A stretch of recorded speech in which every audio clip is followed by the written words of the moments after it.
एक बार फिर से हमारे भोजपुरी खोज इंटरटेनमेंट चैनल में स्वागत है। दोस्तों आप सभी को बता दें, अभी अक्षर सिंह का पोस्टर जारी कर दिया गया है अक्षर सिंह ऑफिशियल चैनल से। दोस्तों आप सभी को बता दें, बहुत ही मस्त बोलबम वीडियो सॉन्ग है। जिस एल्बम का नाम है, वीडियो सॉन्ग का नाम है भोलेनाथ चले आओ।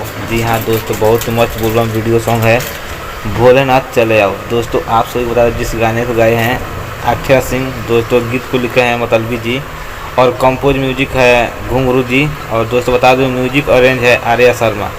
दोस्तों आप सभी को बता दें, बहुत मस्त बोलबम वीडियो सॉन्ग है जो कोई पोस्टर जारी किया गया है। देखिए वीडियो का टीजर कब जारी होगा, जैसे ही आएगा सबसे पहले आप लोग को मैं अपडेट दूंगा। तो दोस्तों आप सभी बता दें कि जाइए और अक्षर सिंह ऑफिशियल चैनल को सब्सक्राइब कर लीजिएगा। कल यानी कि कल सुबह शायद टीजर जारी कर दिया जाएगा, सुबह 6:30 बजे। दोस्तों आप सभी बता दें, एक बार और नाम सुन लीजिए भोलेनाथ चले आओ। जी हाँ दोस्तों, भोलेनाथ चले आओ बहुत ही मस्त है। तो जाइए और ढेर सारा प्यार दीजिए, और हमारे चैनल को अभी तक सब्सक्राइब नहीं किया तो सब्सक्राइब करके नोटिफिकेशन को ऑन कर दीजिएगा ऑल। Thank you.